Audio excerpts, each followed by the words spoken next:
My name is Vaidehi Tembhekar and I am the co-founder of Jahazii. What we're doing at Jahazii is helping employees access the wages that they have already earned more flexibly. Today, we find that in Africa, we have about 260 million formal workers that are financially underserved, right? And in Kenya alone, we have 5 million that are financially underserved.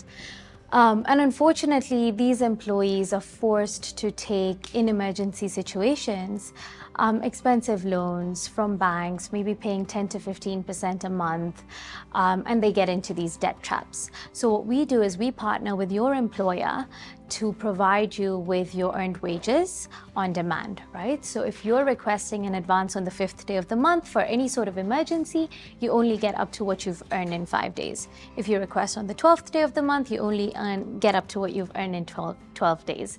And at the end of the month, we will invoice your employer. They deduct it from your salary and pay us. So it's like a check-off system, but very, very secure because employees are not accessing more than they should and getting into these long-term debt traps. My co-founders and I previously were working on an idea to help SMEs get access to financial solutions. We started with the really small SMEs and unfortunately realized that was a really difficult kind of space to penetrate. And we had some really solid connections in the manufacturing space. So when we started talking to employers in the manufacturing space, we realized that today employers are spending anything between $50,000 to $80,000 in mid-month advances for their employees. Not only is this an admin burden for them, but it's a huge cash flow constraint. And that's when we started talking to multiple manufacturers and saw the same problem repetitively.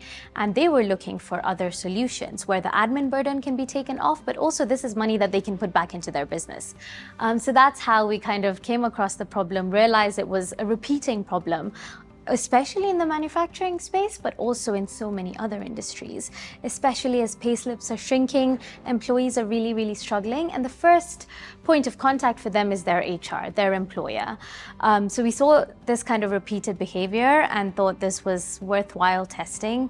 We did a few small pilots with employers with our own 10,000 shillings, 20,000 shillings, saw that it was working. We were getting repaid by the employers really quickly and then decided to kind of build on this model. So today, employees can access the service via USSD. They just dial a code, they see the limit that they have access to on that particular day, can request anything up to their limit and then get the funds directly into their M-Pesa. Honestly, the impact that we're able to make with these employees, right? So sometimes you find that employees are taking 300 shillings in the morning. And the reason for this is because they don't have enough fare to get to work. So it's really, really catered to the employees on the ground that we don't want to take advantage of, but we really want to help in the short term and we really want to provide a solution that is meaningful to them. And when you hear stories that this has helped someone get to work in the morning or this has helped someone at night when they had a medical emergency, when they couldn't go anywhere else, I think those are the stories that make us excited to build and continue building what we're building. So we actually registered in May 2023, so almost 2 years. Like I said, we started with our first business model, which was helping SMEs get access to financial solutions, essentially creating a marketplace for SMEs to be connected to financial institutions. Tried running that for about 6-7 months. We were basically doing due diligence on the SME. We were providing a highly qualified lead to financial institutions.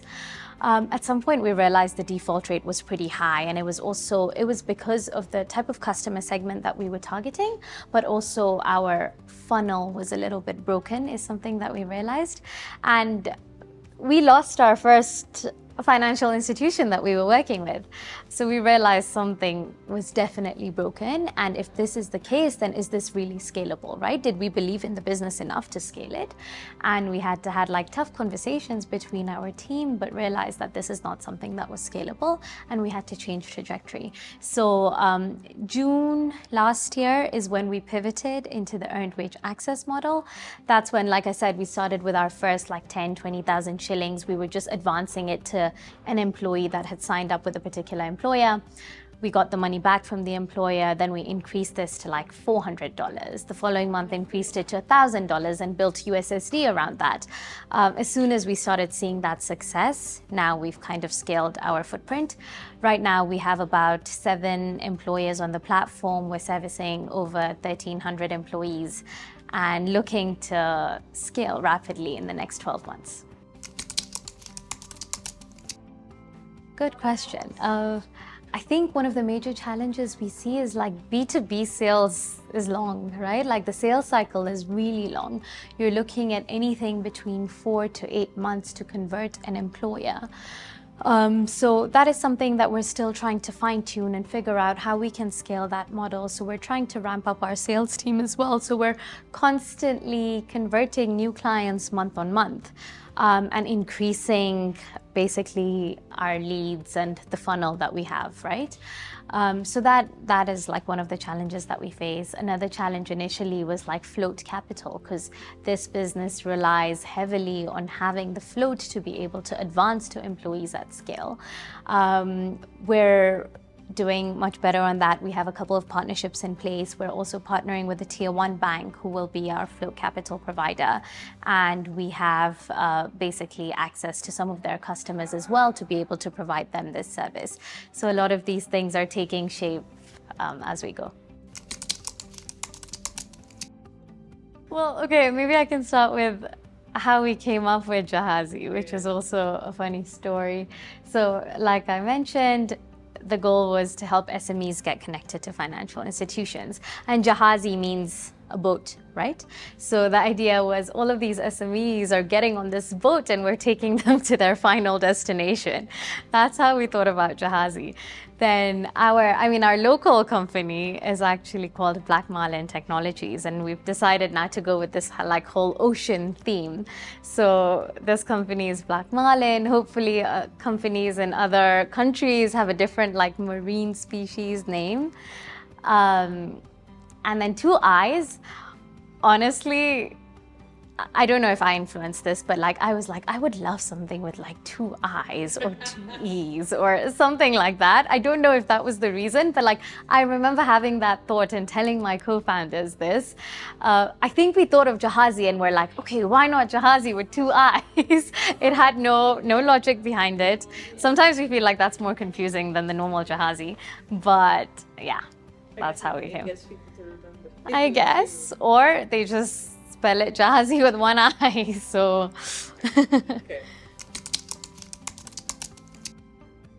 I think like 2 or 3 months into our model, like when we saw people using the service and word just spreading, right? Of course, word spreads when you have a solution that involves money, but like more importantly, it's very, very secure, right? We're not giving access to anyone that is applying. We have to have an employer relationship.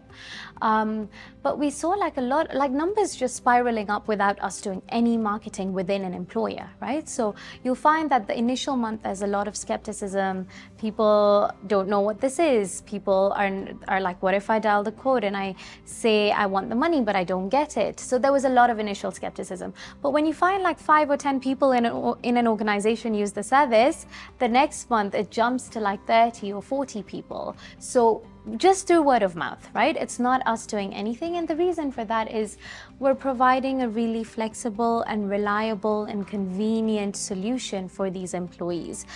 Bear in mind, if we didn't exist, it doesn't stop them from taking money, right? They would still go to the other entities, whether it's banks, it's microfinance institutions, or their own HR, right? And they would still get the funds. It's just the process along that is much longer. The interest that they're paying is much higher. Like everything about it is a bit of a roadblock, but like once we have an established relationship with your employer, dial the code 24/7 anytime, get access to the funds that you want. We're also seeing really responsible behavior. Everyone is not taking their entire limit, right? They're taking like 20 to 50% of their limit. It's not even that they're taking it month on month. Obviously you have the few people that are taking it every month, but like not everyone is, and they're taking it once in a couple months when you really know there is something that they need this additional capital for.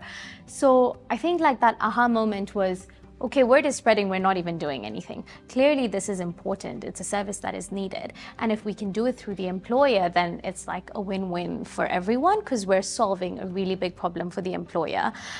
Based on all the conversations that we had, cash flow, admin, really, really big challenges for these employers when they're providing financial assistance to their employees.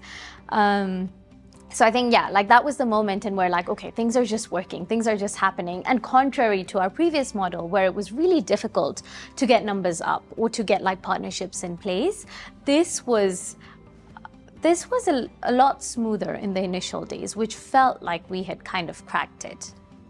And that's how we kept going. Sure, I think the great part about the timing with this program is it came at a time when we've been fundraising as well. So we're actively fundraising. We're actually just about to close our round, but like when we started the program, we were actively fundraising.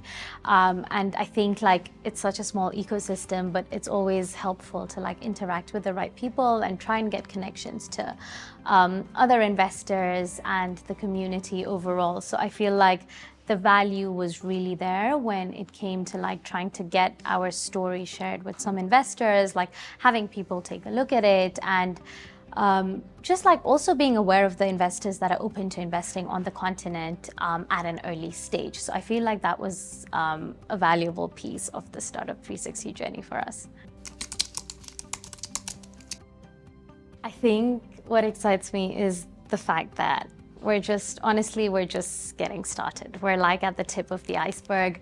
There's so much opportunity. Something that we're also realizing is the employers that we're servicing. They're like mid-sized employers, and you find that right now also they have so much inconsistency in their data, right? So like if a Jane is working for them today, her ID number ends in 291 today, and the next month it ends in 393. So there's just, because all of this stuff is being done on Excel, there is no proper data. It doesn't allow us to do our service accurately either because we have so many inconsistencies.